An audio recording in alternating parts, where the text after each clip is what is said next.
Hello everybody, here we are today talking about the Columbus Blue Jackets, a team that I think a lot of people are going to be rooting for in the playoffs this season. But before we get started with it, please make sure to subscribe if you're new to me or hockey, whatever the case may be. That being said, let's get on into it. So I will kind of preface this at the start of the video. In order for the Jackets to be the team that people root for in the playoffs, they have to make it. We're going to say that they make it as one of the top 8 teams out east.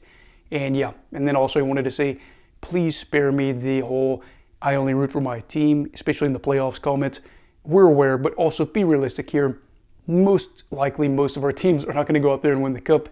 And I think it's okay to have other teams that you say, oh, I hope that they go on and move on to the next round and whatnot. So just spare me the comments, please. Anyway, kicking it off with a lot of these reasons why I think this would be an interesting team to root for.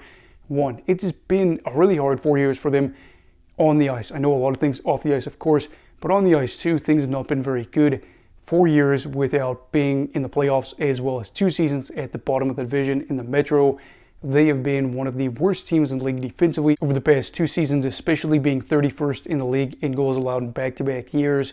And they've had a whole lot of coaching miscues over that time. It has been, again, just a catastrophe, talking about players wanting trades, coaches that don't even start the season, and, a period of 2 years that I think kind of was a real wake-up call for the fan base. And looking at these past 4 years, you can say, yeah, this was not nearly as fun as the mid to late 2010s. The second reason that I think people might be a little bit more open to rooting for the Blue Jackets is there's no real historic past. There is not, again, a ton of banners that have real significant meaning.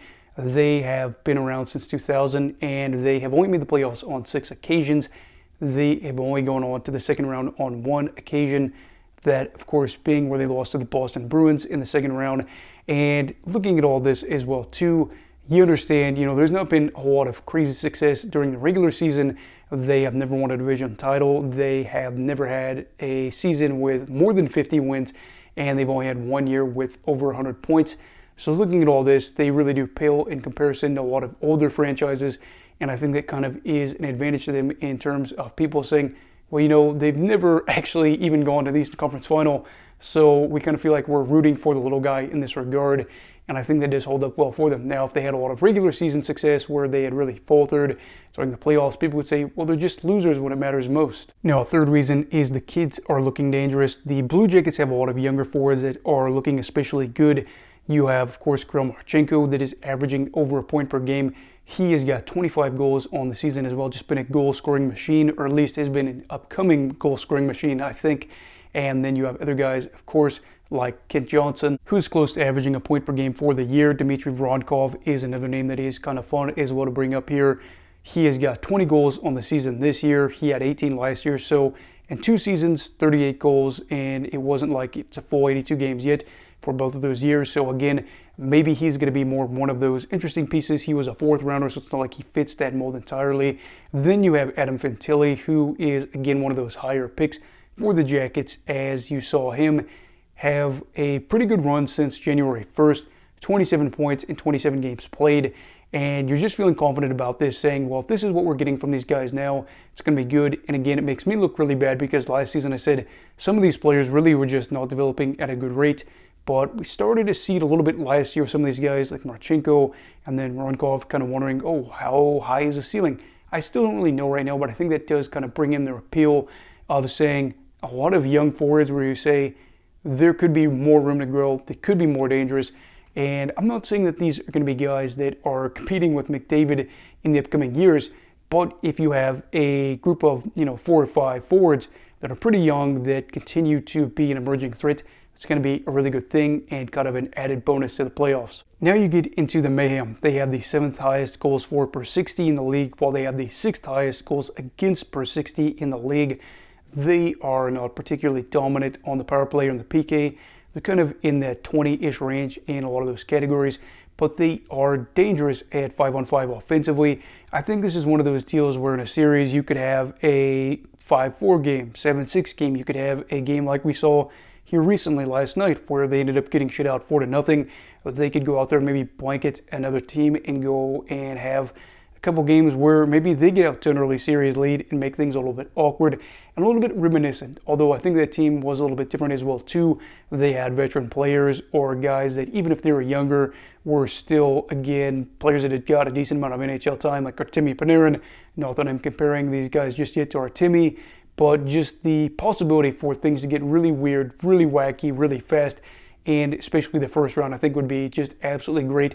Get a couple of barn burners in the series early on to make you say, I'm not sure how things will end, but we can at least look back at this series and say, it was really fun. Maybe they pushed a future Stanley Cup champion to the brink and potentially have a Stanley Cup champion say, this is an emerging team that is going to be a threat for us in the coming years in terms of title defense, and other teams, especially in the conference, need to watch out.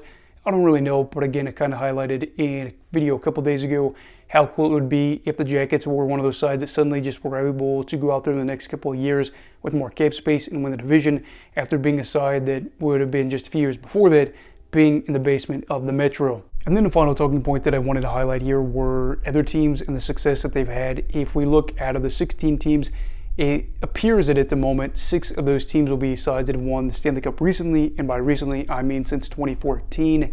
And I don't really think that they've got a lot of sympathetic stories, if you will. Looking at a lot of recent winners, Florida, again, they've been very aggressive. This would be a 4th straight good season.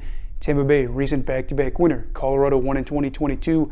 Vegas seems to be universally hated and won in 2023, leaving the other 2 teams being the Los Angeles Kings and the Washington Capitals. LA, they got a couple of rings within a 3-year span, and that 2012 championship still feels relatively recent. Washington, out of that bunch, feels like the most sympathetic.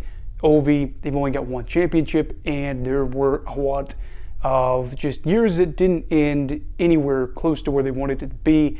But if you kind of scrap that bunch, that leaves 10 other teams. And I think a lot of these other sides are groups that we have seen before that just kind of seem boring. Things seem stale in a sense, where these teams usually are in the playoffs, but so what? You've got teams like Toronto, you've got teams like Minnesota, and again, you could probably throw LA in that bunch as well too, seeing what we've seen over the past 3 years, where it feels like more of, oh, well, Columbus is just kind of like a new kid on the block in a lot of ways. They are a team that, is that young aspect. I think they're in the top 10 youngest teams in the league, as well as the fact that they've been on the outside looking in for a little bit now. It is a very different team than what we saw the last time that they made the playoffs, and it is kind of like what we would see if another team that had been out for a minute would be back in the fold, say a San Jose or a Chicago. So overall, Columbus may not be everybody's cup of tea, but I think for a variety of reasons, they could be a fun side to watch. They can score a lot of goals. They're pretty young. You kind of wonder about what their potential could be. They are an organization that is pretty much at the bottom of the barrel in terms of success. Not a lot of other teams can say that they've not been able to achieve or underachieve like this. And for the Jackets, I think that, again, kind of talking about some things like the whole Johnny Gaudreau, storyline is big there, as Johnny was a well-liked player, and it would be really nice to see this organization build off of what we saw last year, where it's kind of a hard year, but it would be a 3rd straight year of progression, and you are just hoping that for the playoffs we have a lot of great storylines. But I wanted to pick a team that I feel like kind of has that it factor. So anyway, maybe I'm wrong. Maybe you guys don't agree with me at all. But what are your thoughts on the Columbus Blue Jackets? Do you feel like they're going to be the people's team or the people's choice for the playoffs this season? Let me know down below in the comments. Also, please make sure to like this video if you enjoyed it. Subscribe if you're new. Everybody stay safe. Have a great night. And you go Volk, you're right. Goodbye, Brigadiers and Brigadettes. This is your captain signing off. Have a great night.